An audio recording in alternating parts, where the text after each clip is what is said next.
একজন নারী সংসার ছাড়া যেমন সম্পূর্ণ নয়, ঠিক তেমনই একজন সংসারে নারী ছাড়া কল্পনাই করা যায় না।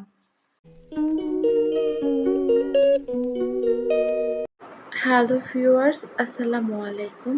আমি নওশিন রহমান আছি আপনাদের সাথে। কী অবস্থা সবার, কেমন আছেন? আল্লাহর রহমতে আমি ভালো আছি। আমি প্রতিদিনই সকাল 5টায় ঘুম থেকে উঠি। এই ভিডিওটা যেদিনের ছিল ওই দিন ছিল শুক্রবার, তো বন্ধের দিন থাকায় আমি একটু লেট করে ঘুম থেকে উঠছি। ঘুম থেকে প্রতিদিন আমি ওঠার পর কেন জানি না আমার বাচ্চারাও আমার সাথে উঠে যায়, ওরা আর একদমই ঘুমাতে চায় না। আজকেও সেম অবস্থা, আমি উঠে যাওয়ার পর ওরা উঠে গেছে। তো আমি তাড়াহুড়া করে এই জায়গাটা ক্লিন করলাম। আমার বাসায় সব থেকে বেশি অগোছালো হয়ে যায় এই জায়গাটা। যেহেতু একটু লেট আজকে, তো আমি তাড়াহুড়া করে রান্নাঘরে চলে গেলাম। রান্নাঘরের প্রথম কাজই থাকে প্রতিদিন আমার এইটা। আমি বাবুর ফিডিং বোতল, প্যাসিফায়ার, মামপট এগুলো সিদ্ধ বসিয়ে দিলাম। রাতে যেহেতু আমি গরম পানি দিয়ে ধুয়ে ইউজ করি, তো সকালবেলা উঠে প্রথম আমি এগুলো সিদ্ধ করে নিই। আর রাতে আমি কিচেন রুমটাকে ভালো করে ক্লিন করে ঘুমাই, যেন তেলা পোকা বা আদার্স পোকামাকড়গুলো না হয়। তো সকালবেলা এসে আমি একটু হালকা করে মুছে নিলাম, কারণ রাতের বেলা তো ধুলোবালি পড়ে বা অনেক পোকামাকড় হাঁটতেই পারে স্বাভাবিক। তো এর মধ্যে আমি বাবুর ফিডিং বোতল সিদ্ধ করার পর পাস্তা সিদ্ধ করে নিয়েছিলাম। আমার বাচ্চারা পাস্তা, নুডলস এগুলো একটু বেশি পছন্দ করে, তা আমার বাসায় এগুলো একটু বেশি রান্না হয় সবসময়। আজকে যেহেতু ছুটির দিন, হেভি কিছু আর ট্রাই করলাম না, তাড়াতাড়ি করে পাস্তা রেডি করে নিলাম। এর মধ্যে আমি ছোট ছেলের জন্য এই দুধ আর কলা দিয়ে একটা শেক তৈরি করে নিলাম, মিল্ক শেক। এগুলো আমার নিজের পালিত মোরগের ডিম। আমি ওদের জন্য ডিম সিদ্ধ বসাবো। ফ্রিজ খোলার সাথে সাথে আমার ছোট পাখিটা এসে হাজির। আজকে রান্নার কোনো প্যারা নিব না, এই কাজটা একটু ঝামেলার। চ্যাপা শুটকিগুলো ক্লিন করতে প্রায় আমার 2 ঘন্টার মতো লাগছিল। আমি সবগুলা জিনিস কেটে কুটে ক্লিন করে রাখছি যাতে তাড়াতাড়ি হয়ে যায়।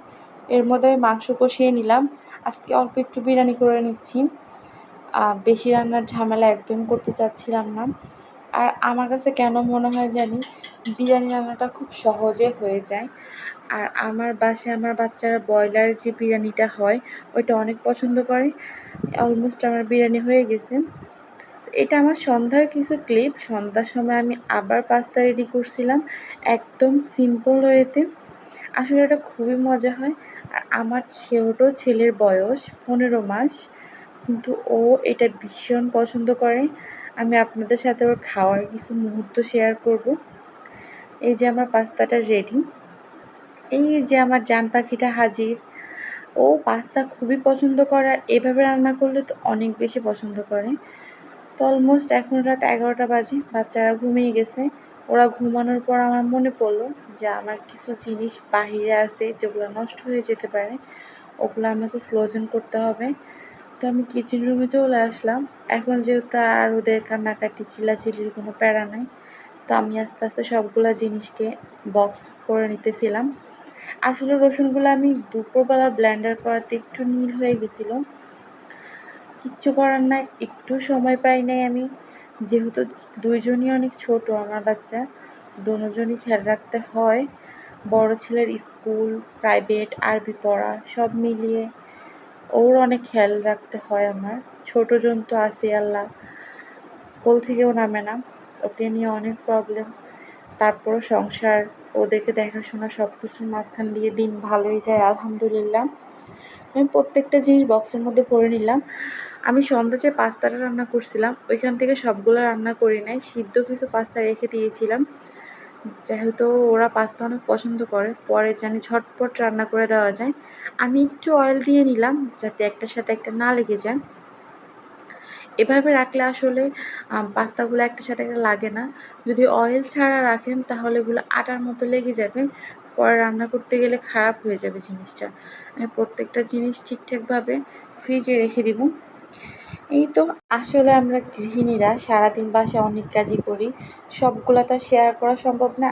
যতটুকু ক্যামেরার সামনে আনা যায় ঠিক ততটুকুই আপনাদের সাথে শেয়ার করি। আমার এই ভিডিওটা এই পর্যন্তই। যদি ভিডিওটা ভালো লাগে সাবস্ক্রাইব করে পাশে থাকবেন, একটা লাইক করে দিবেন। আপনার একটা লাইক আমার ভিডিওটা অনেকের কাছে পৌঁছাতে সাহায্য করবে। শেষ পর্যন্ত পাশে থাকার জন্য ধন্যবাদ।